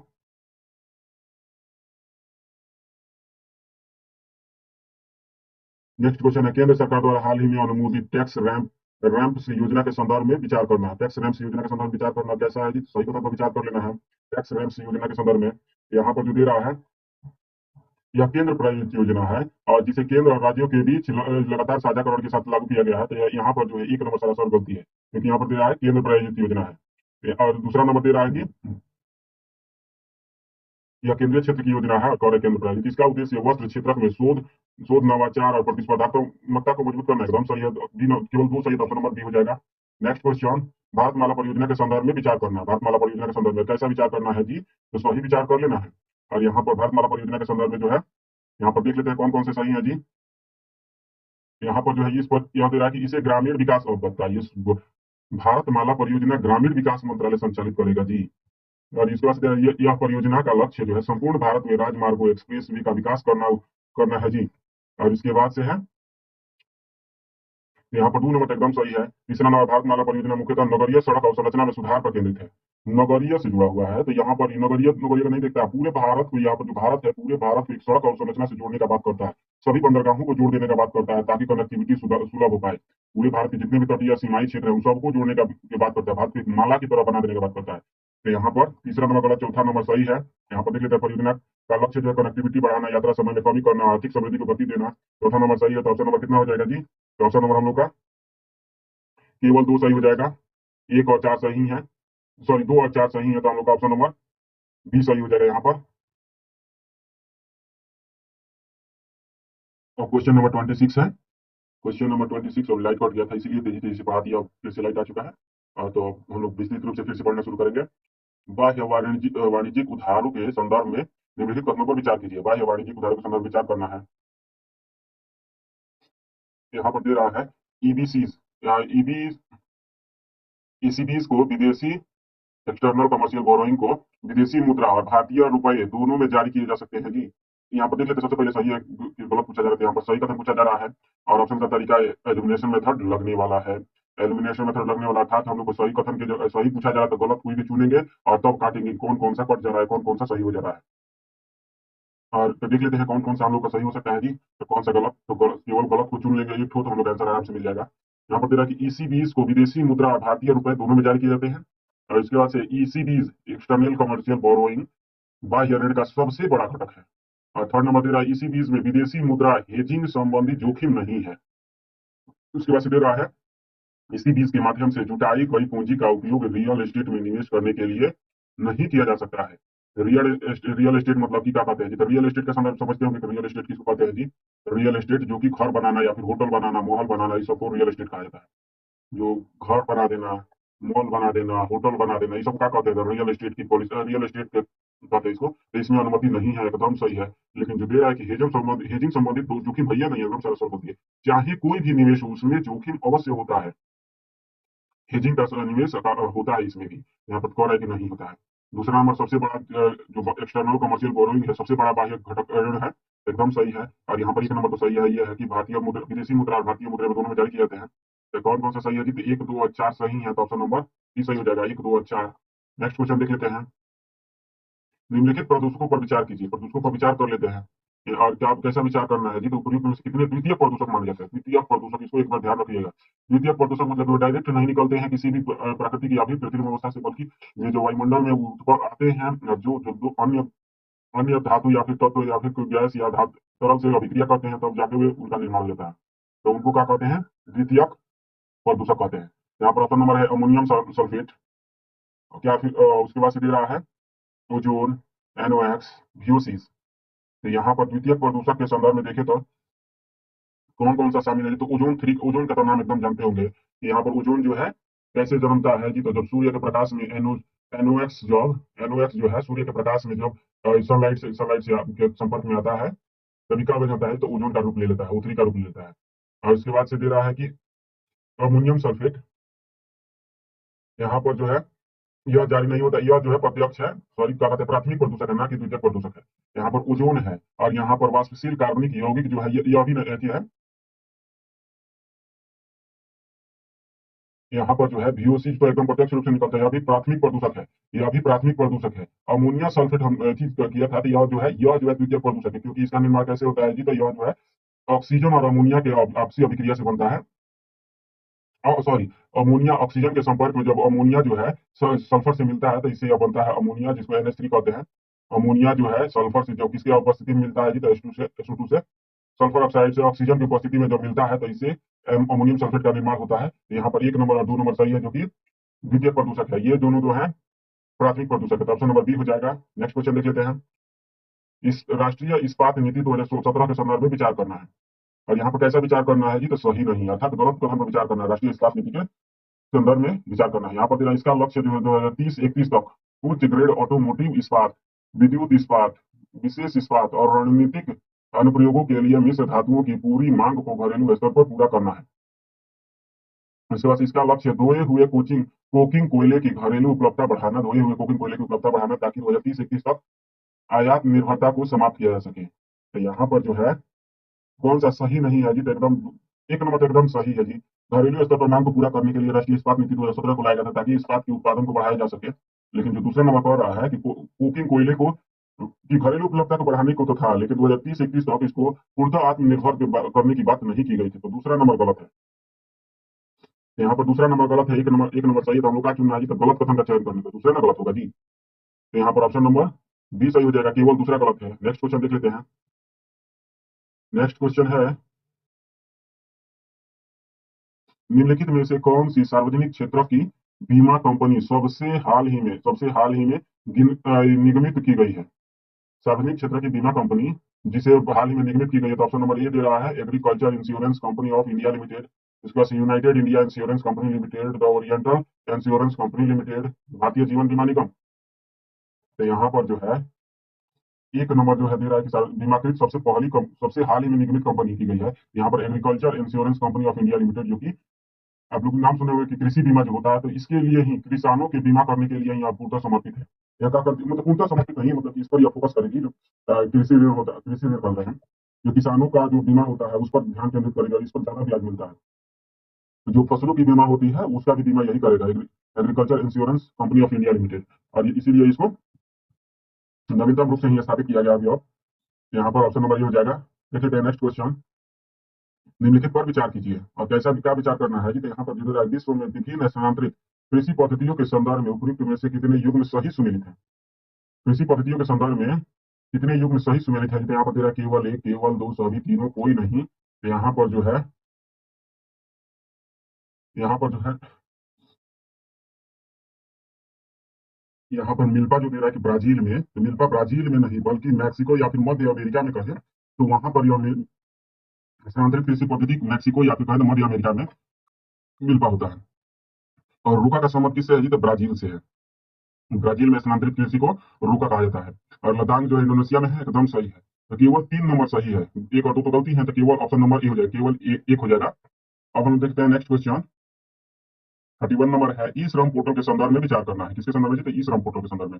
और कैसा विचार करना है जी? तो यहाँ पर दे रहा है सही कथन पर विचार, सही कथन का पर विचार करना है। सही कथन पर विचार करना, यहाँ पर एलिमिनेशन मेथड वाला क्वेश्चन है या ऑप्शन है, तो हम लोग देख लेते हैं। यहाँ पर जो दे रहा है कि इसका उद्देश्य भारत में संगठित और असंगठित दोनों प्रकार के श्रमिकों के लिए एक राष्ट्रीय डेटाबेस तैयार करना है। इसके लिए तो संगठित और असंगठित दोनों प्रकार के श्रमिकों के लिए एक राष्ट्रीय डेटाबेस तैयार करना है। और तो यहाँ पर ये ई श्रम पोर्टल का संबंध जो है किसके लिए बात करता है? मुख्य रूप से असंगठितों के लिए बात करता है, ना कि संगठितों के लिए बात करता है। तो यहाँ पर संगठित आने के कारण जहर हो गया, खत्म हो गया यह। क्योंकि यह केवल सिर्फ और सिर्फ जो ई श्रम पोर्टल है असंगठित श्रमिकों की बात करता है। और इसके बाद से दे रहा है, इसलिए तो ई श्रम कार्ड जो बन रहा है हाल के समय में, मतलब 2020 से ही बन रहा है लगातार, जो ई श्रम कार्ड है उसका संबंध है। यहाँ पर 16 से 59 वर्ष की आयु के पात्र श्रमिक पोर्टल पर पंजीकरण कर सकते हैं। पात्र श्रमिक जो है पोर्टल पर पंजीकरण कर सकते हैं ई श्रम के, तो एकदम सही है, यहाँ पर एकदम सही है। 16 से 59 वर्ष से कोई भी व्यक्ति इस पर पंजीकरण कर सकता है। कृषि और संबद्ध क्षेत्र के श्रमिक भी पोर्टल के तहत पंजीकरण के लिए पात्र है, तो एकदम सही है। 2 और 3 दोनों के दोनों सही, ऑप्शन नंबर बी सही हो जाएगा। नेक्स्ट क्वेश्चन 32 नंबर अब है, निम्नलिखित युग्मों पर विचार कीजिए, युग्मों पर विचार कीजिए। और यहाँ पर दे रहा है कि EPC engineering procurement construction model, engineering procurement construction model निजी क्षेत्र परियोजना वित्त का 100% जुटाता है। यह जो है 100% जुटा देता है। उसके बाद से बिल्ड ऑपरेट ट्रांसफर मॉडल, जिसको बोट बोलते हैं, एक निर्दिष्ट अवधि के बाद स्वामित्व सरकार को हस्तांतरित हो जाता है। निर्दिष्ट अवधि के बाद स्वामित्व जो है सरकार को हस्तांतरित हो जाता है जी। इसके बाद से दे रहा है हाइब्रिड एनयूटी मॉडल, जिसको एचईएम बोलते हैं, निजी क्षेत्र का उपयोगकर्ता टोल का 100% एकत्रित करता है और अपने पास रखता है। तो यहाँ पर जो है यह 32 नंबर जो है इसका, यहाँ पर जो दे रहा है कि इंजीनियरिंग, यहाँ पर सामने सामने लिखा हुआ है, क्या लिखा हुआ है? तो इंजीनियरिंग प्रोक्योरमेंट, मतलब कि मुख्य रूप से इंजीनियरों को हायर कर लेना, इंजीनियरों को हायर न करके एक ऐसी कंपनी जिससे यहाँ पर इंजीनियर बहुत सारे हैं, तो उसको एक इंजीनियरिंग खरीद लेना। जैसे घर का जो मान लीजिए कोई सड़क बन रहा है, तो उसमें कौन कौन से इंजीनियर जो सड़क का संरचना बनाते हैं, उसमें कौन कौन सी गिट्टी बालू जितना भी चीज का प्रयोग होगा, सड़क की लंबाई चौड़ाई सबका मेजरमेंट करने के लिए जितने इंजीनियर लगते हैं, उसके लिए निजी क्षेत्रों को हायर कर लिया जाता है। तो यह ईपीसी का संबंध केवल इंजीनियर लेने से है। यहाँ पर कह रहा है कि 100% धन जुटाना, तो इसका संबंध निजी क्षेत्र से नहीं है। यहाँ पर ईपीसी का संबंध इससे नहीं है, तो 1 नंबर गलत हो जाएगा। दूसरा नंबर दे रहा है बिल्ट ऑपरेट ट्रांसफर मॉडल, तो यहाँ पर जो दे रहा है, यहाँ पर क्या होता है जी? यहाँ पर बिल्ट ऑपरेट ट्रांसफर मॉडल क्या होता है? तो निजी क्षेत्र जो होता है अवसंरचना को बनाता है। अवसंरचना क्या करता है जी? तो बनाता है निजी क्षेत्र, बनाता है। मान लीजिए कि एक सड़क है, इसको बना दिया अपने पैसे से, अपने पैसे से बनाने के बाद जितना उस पर लगाया है उतना सरकार से बता देगा, और सरकार जो है उसको कुछ समय तक के लिए उसका टोल टैक्स वसूलने का मंजूरी दे देगी। मान लीजिए कि NH 28 बन रहा है और यहाँ पर कितना 100 किलोमीटर सड़क है, 100 किलोमीटर सड़क में 3 गो टोल टैक्स लगा है, 3 गो टोल टैक्स लगा है, 100 किलोमीटर सड़क बन गया किसी कंपनी, मान लीजिए रिलायंस अडानी ने बना दिया, अडानी ने बना दिया, सबसे बड़ी रोड सड़क बनाने वाली बीपीसीएल है, मान लीजिए अडानी जो नई सड़क बनाने वाली कंपनी आ गई, और इसने 100 किलोमीटर सड़क बना दिया अपने पैसे से लगाकर। अब क्या करेगी? तो लगभग 10 से 15 वर्ष या 50 वर्ष के लिए हो सकता है, हो जाता है 20 वर्ष, मान लीजिए 20 वर्ष के लिए सरकार कहेगी यहाँ से जितनी भी गाड़ियां जाएंगी उनसे अडानी कंपनी का वसूलेगी, तो टोल टैक्स वसूलेगी। तो क्योंकि सड़क बनाया है अडानी ने, तो 20 वर्ष तक यहाँ से टोल टैक्स वसूलती रहेगी। लेकिन 20 वर्ष बाद किसके हाथ में सड़क चला जाएगा? वापस चला जाएगा केंद्र सरकार के पास, सॉरी सरकार के पास चला जाएगा, गवर्नमेंट के पास चला जाएगा। तो इसी को बोलते हैं बोट मॉडल। और इसके बाद से तेरा हाइब्रिड एनयूटी मॉडल, जिसको एचईएम बोलते हैं, तो इसमें जो होता है यहाँ पर 100% नहीं बल्कि 60 और 40 के अनुपात में, 60% जो है 60% जो है निजी क्षेत्र का अपना लगाते हैं। जितना भी ये अभी बता रहे थे कि 100 किलोमीटर जो सड़क बनाना है, तो इसमें 60 किलोमीटर सड़क का खर्च कौन उठाएगा जी? तो निजी क्षेत्र उठाएगा। और यहाँ पर 40% सड़क का खर्च कौन उठाएगा? सरकार उठाएगी, सरकार उठाएगी, लेकिन एक तरह से अनुपात के तौर पर बांटेंगे, मतलब पूरी सड़क की लंबाई में जितना खर्च आएगा उसका 60% निजी क्षेत्र देता है और 40% की सरकार देती है। अब यहाँ पर तब यहाँ पर 20 वर्ष नहीं, मान लीजिए कि 15 ही वर्ष के लिए सरकार कहेगी 15 वर्ष रखिए सड़क को और टोल टैक्स वसूलिए और 15 वर्षों बाद वापस कर दीजिएगा। तो एचईएम हाइब्रिड एन्युटी मॉडल का संबंध इससे है। और यहाँ पर कह रहा है 100%, तीसरा नंबर गलत, दूसरा नंबर केवल सही है, तो ऑप्शन नंबर केवल एक हो जाएगा। नेक्स्ट क्वेश्चन देखिए, निम्नलिखित युग्मों पर विचार कीजिए। और यहाँ पर क्या विचार करना है? तो पुराना अधिनियम श्रम संहिता जिसके अंतर्गत इसे समाहित किया गया है। पुराना अधिनियम, जिसका मतलब कि पुराना अधिनियम कौन सा है और किसमें यह जाकर समाप्त हो चुका है। क्वेश्चन का वास्तविक तरीका क्या है जी? तो मान लीजिए पहले कोई अधिनियम चल रहा था, तो और वर्तमान में ही जाकर किसी अन्य योजना में समाहित हो गया। जैसे कि यहाँ पर दे रहा है कि कारखाना अधिनियम, सबसे पहले सबसे पॉपुलर चीज क्या है, तो इंदिरा आवास योजना देखिएगा। इंदिरा आवास योजना पहले चलता था, लेकिन अब क्या कर दिया गया है जी, तो पीएम आवास योजना कर दिया गया, इसी का नाम बदल के क्या कर दिया गया, पीएम आवास योजना। या यूं फर्क है, ये जो है इंदिरा आवास योजना, इसमें जाकर ये जो है काफी बड़ा परियोजना है, तो ये छोटा स्तर पर संकुचित स्तर पर काम करता था। लेकिन पीएम आवास योजना जो शुरू हुआ, काफी व्यापक योजना है, कई सारी योजनाओं को मिला है, जिसमें से एक तो है इंदिरा आवास योजना को भी अपने आप में मिला लिया है। तो उसी तरह से पहले जो योजना इंदिरा आवास योजना चलती थी, और किसी अन्य योजना मिल गई है, उसी तरह से यहाँ पर देखने का थाना अधिनियम कह रहा है कि वर्तमान में सामाजिक सुरक्षा संहिता सन 2020 में शामिल हो गई है जी।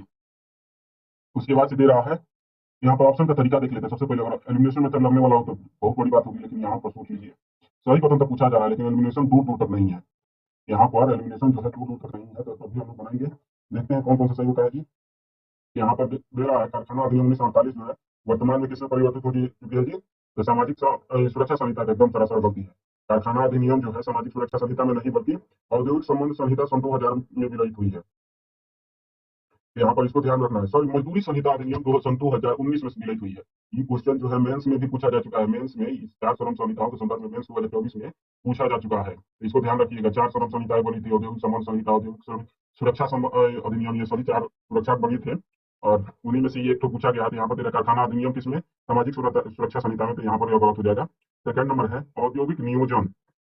औद्योगिक नियोजन अस्थायी अस्थायी आदेश अधिनियम 1946 कह रहा है, और कह रहा है कि मजदूरी संहिता सन 2019 में विलयित हुई है जी। तो यहाँ पर जो है यह भी गलत है, क्योंकि यह जो है मजदूरी संहिता में नहीं, बल्कि यह जो है सामाजिक सुरक्षा संहिता में, इसका संबंध इससे है और इसका संबंध इससे है। अभी बताए थे कि ये एक क्रॉस क्रॉस से है, जुड़ा हुआ है, तो यहाँ पर यह गलत हो जाएगा। और उसके बाद से है कर्मचारी भविष्य निधि और विविध प्रावधान अधिनियम 1952। कर्मचारी भविष्य निधि और विविध प्रावधान अधिनियम 1952 जो है कह रहा है कि औद्योगिक संबंध संहिता सन 2020 में विलयित हुआ है जी। तो यहाँ पर जो है, यहाँ पर यह भी गलत है, क्योंकि यह जो है औद्योगिक संबंध संहिता सन 2020 में नहीं, बल्कि यह जो है व्यावसायिक सुरक्षा, यहाँ पर कर्मचारी भविष्य निधि संगठन, यह जो है व्यावसायिक सुरक्षा स्वास्थ्य व्यावसायिक सुरक्षा स्वास्थ्य और कार्यदशा संहिता सन 2020 में शामिल हुआ है। ये काफी लंबा लंबा क्वेश्चन है, मतलब कि इसको तो याद रखना काफी कठिन है। यही सब क्वेश्चन है जो कितना का पसंद करने का काम करता है।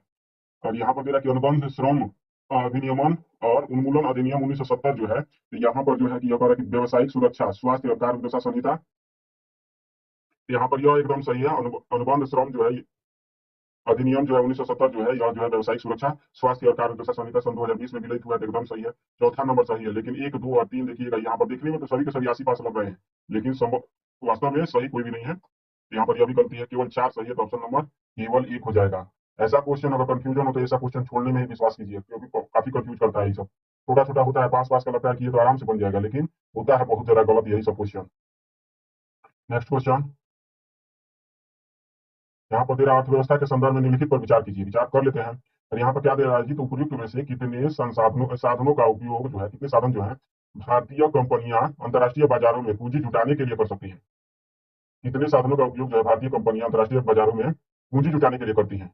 यहाँ पर जो दे रहा है कि ऑप्शन का तरीका वही है, केवल 1, केवल 2, तीनों, कोई नहीं। यहाँ पर देख लेते हैं हम लोग कि ग्लोबल डिपॉजिटरी रिसिप्ट, उसके रिसिप्ट, उसके बाद से विदेशी मुद्रा परिवर्तनीय बॉन्ड, विदेशी मुद्रा विनिमय योग्य बॉन्ड। यहाँ पर जो है तीनों के तीनों एकदम सही है। अंतर्राष्ट्रीय बाजारों में पूंजी जुटाने के लिए तीनों के तीनों काम करती हैं, तो यहाँ पर ऑप्शन नंबर सी सही हो जाएगा, तीनों। नेक्स्ट क्वेश्चन है भारतीय कृषि और सार्वजनिक वितरण प्रणाली के संदर्भ में कौन सबसे उचित औसत गुणवत्ता मानकों की अवधारणा का सटीक वर्णन करता है।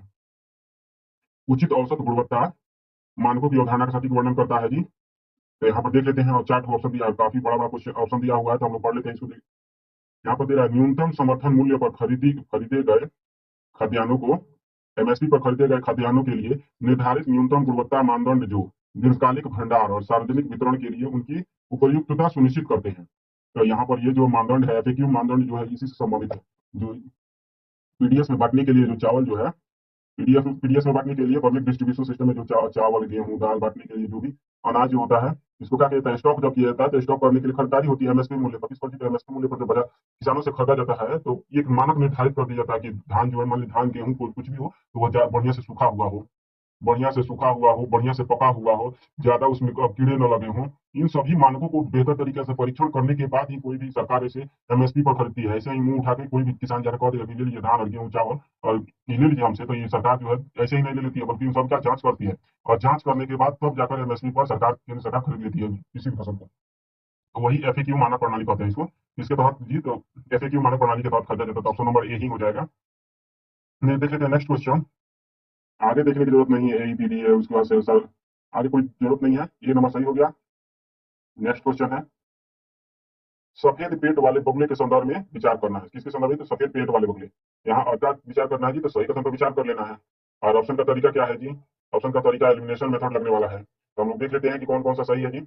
यहाँ पर इसे आईयूसीएन रेड लिस्ट में क्रिटिकली इंडेंजर्ड के रूप में सूचीबद्ध किया गया है जी, क्रिटिकली इंडेंजर्ड, इसको सीआर भी कहा जाता है। यह मुख्य रूप से एक अप्रवासी पक्षी है जो कि प्रवास नहीं करता है, कह रहा है।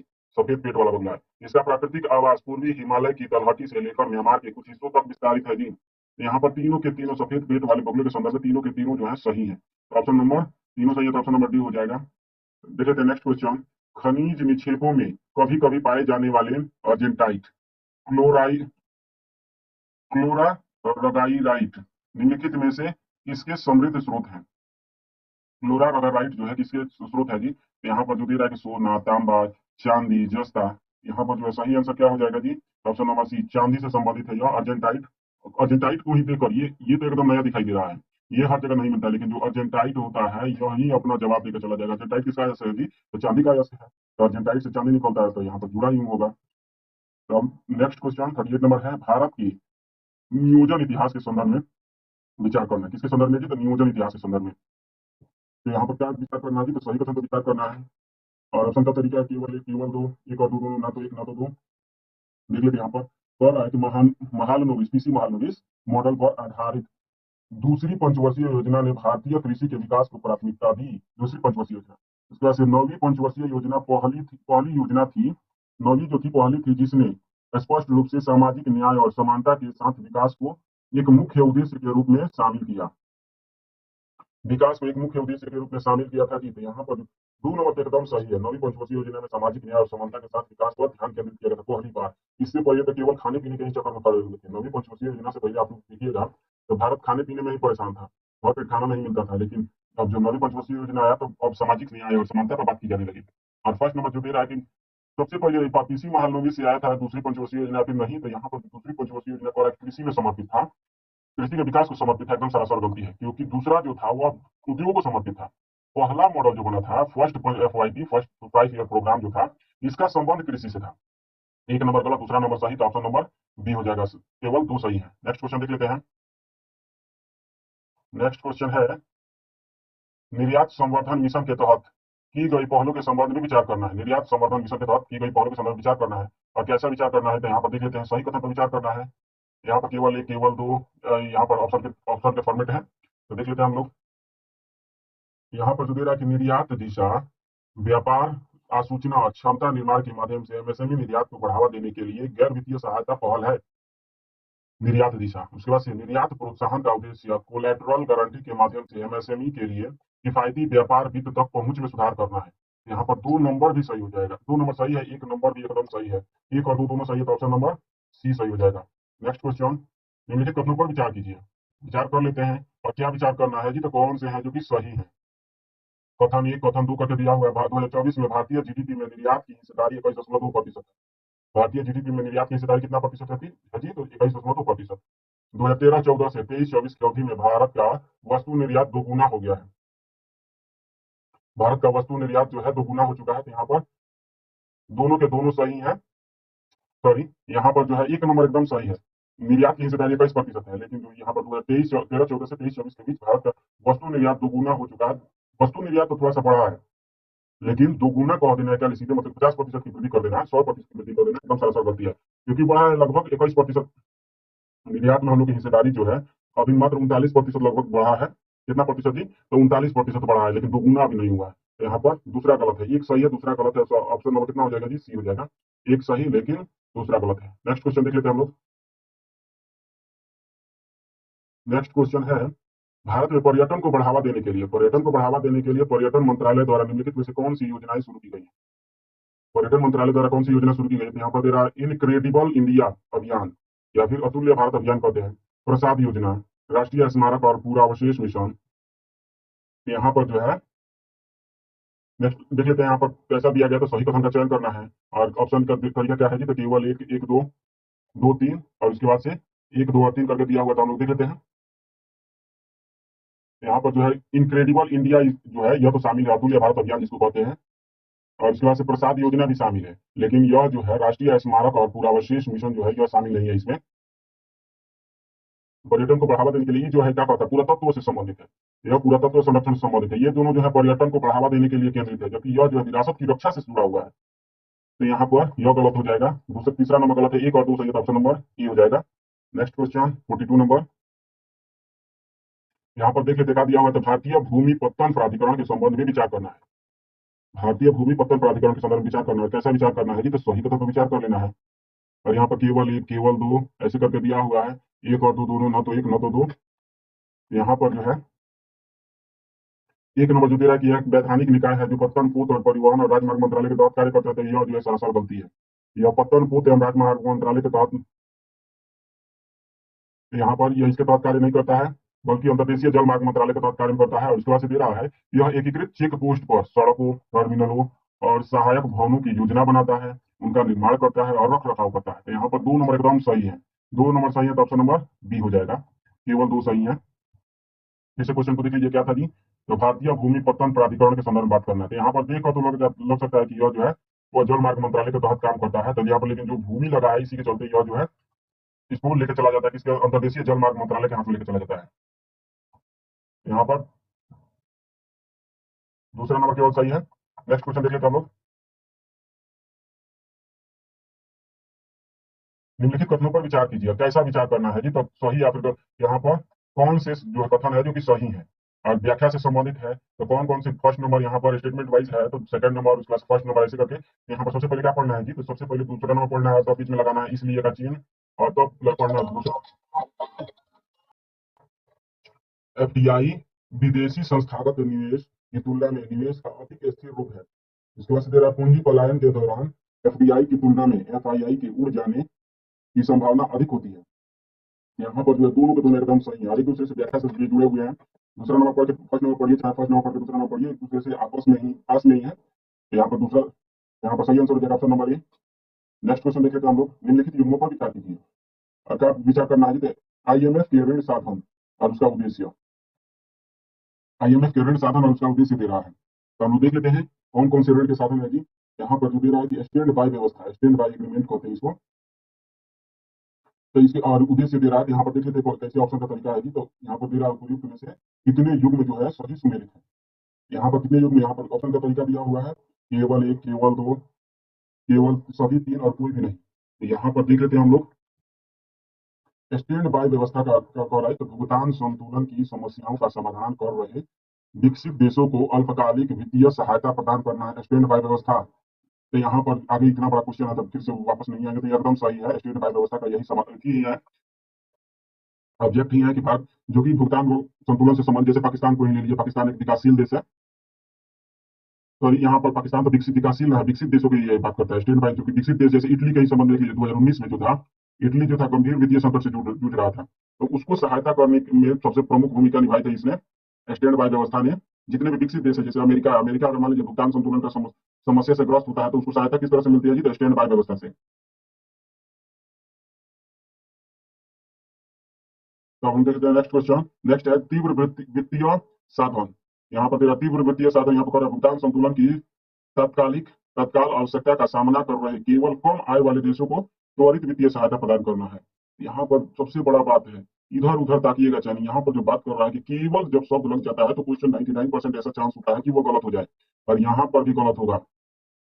केवल कम आय वाले देशों को नहीं, केवल कम आय वाले देशों को, तो इसमें तो विकासशील देश भी इसमें शामिल है दीदी। इसमें विकासशील जो, जैसे कि भारत को भी अगर कोई भुगतान संतुलन की समस्या आती है, जैसे पाकिस्तान को इसी के तहत तीव्र वित्तीय साधन के तहत ही मिला है, जो बेल आउट पैकेज मिला है आईएमएफ से, जो पाकिस्तान को, वह भी तीव्र वित्तीय साधन के तहत ही, जबकि तो वो कम आय वाला देश नहीं, बल्कि क्या कहते हैं तो विकासशील देशों की श्रेणी में शामिल है। कम आय वाला भी है, विकासशील भी है, तो यहाँ से इसी से मिला था इसको। यहाँ पर दे रहा है कि लचीला और संधारणीय सुविधा, कह रहा है कम आय वाले और संवेदनशील मध्यम आय वाले देशों के समर्थन देने के लिए किफायती दीर्घकालिक वित्तपोषण प्रदान करना है। यहाँ पर तीसरा नंबर एकदम सही है, पूरा परिभाषा हिंदी कर दिया हुआ रहता है ये क्वेश्चन। यहाँ पर दूसरा नंबर गलत है, एक नंबर सही है, एक और तीन सही है, तो ऑप्शन नंबर कौन सा हो जाएगा? बी, तो बी हो जाएगा। नेक्स्ट क्वेश्चन है, भारत के विदेशी मुद्रा भंडार के संबंध में विचार करना है। भारत के विदेशी मुद्रा भंडार के संबंध में विचार करना है, और क्या विचार करना है जी? तो सही विचार कर लेना है, विदेशी मुद्रा भंडार के संदर्भ में सही। तो यहाँ पर तेरा भारत के पास दुनिया में दूसरा सबसे बड़ा विदेशी मुद्रा भंडार है। भारत के पास दुनिया में दूसरा सबसे बड़ा विदेशी मुद्रा भंडार है। इसका स्वर्ण भंडार भारत के विदेशी मुद्रा भंडार का 90% से अधिक हिस्सा है। पिछले 5 वर्षों में भारत के विदेशी मुद्रा भंडार में निरंतर वृद्धि हुई है। तो यहाँ पर जो है निरंतर वृद्धि की जो बात कर रहा है, तो यहाँ पर सबसे बड़ा विदेशी मुद्रा भंडार दुनिया का, कुछ ही समय पहले इस पर बात होता नहीं, अभी तो बात नहीं हुआ है, दुनिया का सबसे बड़ा विदेशी मुद्रा भंडार कैसे हो जाएगा जी? अभी सपना में भी भारत नहीं हो सकता है। अमेरिका, चीन, स्विट्जरलैंड, जापान जैसे देशों को होते हुए इसका स्वर्ण भंडार भारत के विदेशी मुद्रा भंडार का 90% हिस्सा है। ये जो है अभी हिस्सा कितना प्रतिशत है जी? तो लगभग अभी 19% के आसपास बना हुआ है। 19 नहीं, 15% का, 19 से लेकर मतलब 19 के आसपास ही बना हुआ है। 19% या फिर 15 से 20% के आसपास बना हुआ है यह भारत का स्वर्ण मुद्रा भंडार।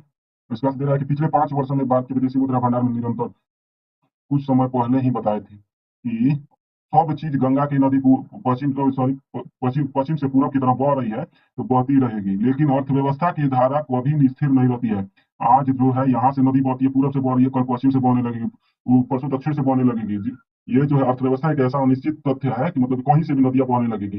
यूरोप, ब्रिटेन को ही देख लीजिए, जो कि 19वीं शताब्दी का सुपर पावर था, आज क्या हो गया है? आज एकदम उसका हालत जो है एक छोटे छोटे देश से के भी बराबर नहीं है, जैसे भारत से भी पीछे चलता जा रहा है। सुपर पावर आज डुपर पावर हो गया है। यहाँ पर इसको अर्थव्यवस्था में कुछ भी निरंतरता नहीं होती। 2 वर्ष का भी आंकड़ा दे दे तो भी दिमाग ठनक देना चाहिए कि इतना निरंतर हो कैसे सकता है। यहाँ पर तीसरा नंबर भी गलत है। विदेशी मुद्रा भंडार में 2 वर्षों से लगातार वृद्धि देखी जा रही है, लेकिन जो 2021 में देख लीजिए, 2021 में विदेशी मुद्रा भंडार में काफी डाउनफॉल हुआ था। यहाँ पर लगातार बढ़ी नहीं है। यहाँ पर तीनों के तीनों गलत है, तो ऑप्शन नंबर डी हो जाएगा, कोई भी सही नहीं है। नेक्स्ट क्वेश्चन है, भारत में परिवहन के विभिन्न साधनों में शामिल संगठनों के संदर्भ में कौन सा चीज सही है? यह है कौन सा चीज सही है जी? यहाँ पर दे रहा है national highways and infrastructure development corporation limited. Highways and infrastructure development corporation limited NHIDCL की स्थापना जो है विशेष रूप से देश के सीमावर्ती रणनीतिक क्षेत्रों में राष्ट्रीय राजमार्गों के निर्माण उन्नयन के कार्य को पूरा करने के लिए की गई है। ठीक, यहाँ पर अब हम इसके बाद से यहाँ पर इतना बड़ा क्वेश्चन है, तो इसका ऑप्शन देख लेते हैं। अगर एलिमिनेशन मेथड लगने वाला होगा तो सोचेंगे, यहाँ पर लगने वाला है सही कथन, एलिमिनेशन मेथड लगने वाला है, तो पढ़ लेते हैं हम लोग। जहाज रानी नीति और विधान से संबंधित सभी मामलों पर भारतीय व्यापारिक जहाज रानी अधिनियम 1958 में शासित करने के लिए नौवहन महानिदेशालय की स्थापना की गई थी। इसके बाद से दे रहा है कि भारतीय विमानपत्तन आर्थिक नियामक प्राधिकरण, भारतीय विमानपत्तन प्राधिकरण अधिनियम 1994 के तहत गठित एक वैधानिक निकाय है। देखिए इतना बड़ा क्वेश्चन था, 1 नंबर 2 नंबर तो कंफ्यूजन हो सकता है, इतना कॉम्प्लेक्स तरीका से दिया हुआ है। लेकिन यहाँ पर जब देखिएगा तीसरा नंबर दे रहा है, तीसरा नंबर जो दे रहा है कि एरिया जो है भारतीय विमानपत्तन प्राधिकरण अधिनियम 1994 के तहत गठित किया गया था, एकदम यहीं पर यही जड़ बात पे काम कर दिया। यह जो है 2008 के, इसका अधिनियम कब आया था? तो सन 2008 में भारतीय विमानपत्तन प्राधिकरण अधिनियम सन 2008 के तहत यह एरिया का गठन हुआ था, ना कि 1994 में। 3 नंबर गलत हो गया। इतना बड़ा क्वेश्चन था, हमको सिर दर्द हो जाता ही अगर मान लीजिए केवल एक करके दिया होता। 3 नंबर गलत, 3 नंबर गलत, 3 नंबर गलत, आंसर आ गया 1 और 2। 1 और 2 में हमको स्वयं कंफ्यूजन था, लेकिन तीसरा नंबर जो था आकर आंसर फटाक से देकर चला गया। तो ऐसे भी क्वेश्चन होते हैं जो कि एलिमिनेशन मेथड काफी सहायता करता है, लेकिन आजकल तो केवल 1 केवल 2 का जमाना आ चुका है, और ये आ जाता है तो हाथ जोड़कर छोड़ देना चाहिए ऐसे क्वेश्चन को, अगर पूरा पता नहीं हो तो। 2008 में यह केवल सन के चलते ये खराब हो गया। नेक्स्ट क्वेश्चन है, नेक्स्ट क्वेश्चन यह भी थोड़ा सा बड़ा ही है। पारिस्थितिक अध्ययन में अक्सर चर्चा में रहने वाला शब्द would wide web, would wide web निम्नलिखित में से किसे संदर्भित करता है? Would wide web. यहाँ पर जो दे रहा है कि भूजल चैनलों द्वारा आपस में जुड़ी वृक्षों की जड़ों का एक network, would wide web. Web उसके बाद से दे रहा है कि माइक्रोराइजल कवक द्वारा निर्मित एक भूमिगत कवक पौधा नेटवर्क।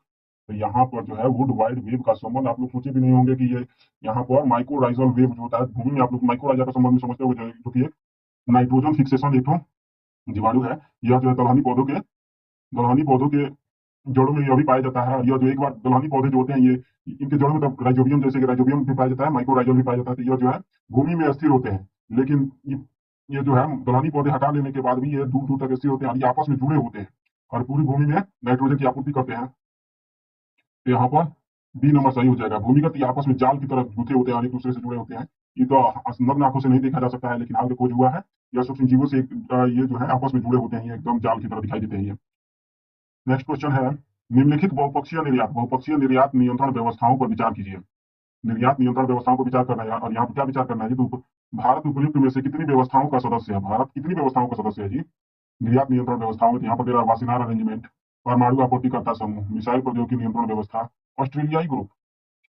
ऑप्शन का तरीका केवल एक, केवल दो, केवल तीन, सभी चार दे रहा है। तो यहाँ पर जो है भारत जो है, यहाँ पर वासिनार अरेंजमेंट में क्या शामिल है जी भारत? तो यहाँ पर एकदम शामिल है। उसके बाद से यहाँ पर मिसाइल प्रौद्योगिकी नियंत्रण व्यवस्था में शामिल है, ऑस्ट्रेलियाई ग्रुप में शामिल है, लेकिन जो है यहाँ पर अभी परमाणु आपूर्तिकर्ता समूह का सदस्यता नहीं मिली है। लेकिन सुविधाओं का, इसकी सुविधाओं का लाभ भारत उठाता है। ये क्या है जी, तो विश्व भर में एक ऐसे देशों का संगठन है जो कि आपस में परमाणु ऊर्जा जो है, परमाणु ऊर्जा का आपसी लेन देन कर सकते हैं। वो भी कैसे जी, तो मतलब क्यों ये कर सकते हैं, तो जो विद्युत बनाने के लिए, केवल पावर प्लांट्स में, ना कि बम बनाने में। भारत जो है इसका सदस्य अभी नहीं बन सका है। क्यों जी, तो चीन जो है इसको वीटो का पावर का प्रयोग करके हमेशा रोक देता है।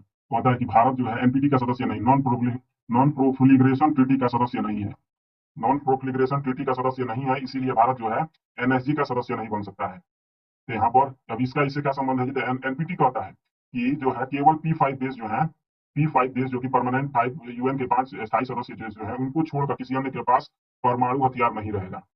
और भारत जो कहता है कि हमको अपनी सुरक्षा करनी है तो हमको परमाणु हथियार रखना है। भारत ने परमाणु हथियार बना लिया है और बना लिया, एनपीटी में शामिल नहीं हुआ भारत। और इसीलिए चीन कहता है कि जो एनपीटी में शामिल नहीं होगा वो जो है वो एनएसजी का भी सदस्य नहीं बनेगा। तो इसीलिए चीन के रोके जाने के कारण भारत इसका सदस्य नहीं बन पाया। तो दूसरा नंबर गलत हो जाएगा। एक नंबर, तीन नंबर और चार नंबर सही है, तो ऑप्शन नंबर कितना हो जाएगा? केवल तीन सही हो जाएगा। नेक्स्ट क्वेश्चन है, ऐतिहासिक अध्ययनों में हाल ही में चर्चा में रहा भद्रकाली शिलालेख कहाँ स्थित है?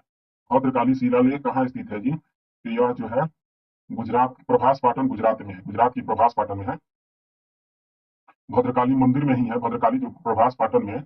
पाटन जिसको पुराना नाम क्या है तो पाटन कहा जाता है। प्रभास जो कि प्राचीनतम नाम तो प्रभास था और मध्यकाल में इसका नाम रख दिया गया पाटन।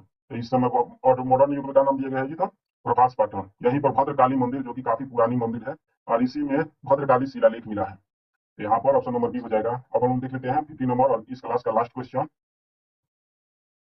इस क्लास का लास्ट क्वेश्चन है, निम्नलिखित युग्मों पर विचार कीजिए। और यहाँ पर क्या युग्म है जी, तो भारत का सुपर कंप्यूटर और उसकी विशेषताएं। तो यहाँ पर दे रहा है कि सही का चयन करना है, कौन से सही सुमेलित है। यहाँ पर सुपर कंप्यूटर के संदर्भ में विचार करना, तो यहाँ पर दे रहा है कि केवल एक, केवल दो, सभी तीन और कोई नहीं। तो यहाँ पर जो दे रहा है कि परम 8000 भारत में सबसे बड़ा सुपर कंप्यूटर है। तो यहाँ पर जो है एकदम सरासर गलती है। भारत का सबसे बड़ा सुपर कंप्यूटर जो है परम 8000 नहीं है। और इसका वास्तविक नाम क्या है जी, तो भारत का सबसे बड़ा सुपर कंप्यूटर का नाम क्या है? परम प्रवेग है। परम प्रवेग नाम रखा गया है, ना कि परम 8000। प्रवेग से छोटा है परम 8000। यहाँ पर दे रहा है परम शिवाय, परम शिवाय यहाँ पर दे रहा है भारत का पहला सुपर कंप्यूटर। तो यहाँ पर यह सरासर गलती है। परम शिवाय जो है यह एक तो सुपर कंप्यूटर है, आईआईटी बीएचयू द्वारा बनाया गया, बीएचयू की आईआईटी बीएचयू जिसको कहते हैं, आईआईटी बीएचयू द्वारा इसको बनाया गया है परम शिवाय। लेकिन यह जो है भारत का पहला सुपर कंप्यूटर नहीं है। भारत का पहला सुपर कंप्यूटर कौन था जी, तो पहला सुपर कंप्यूटर परम 8000 था।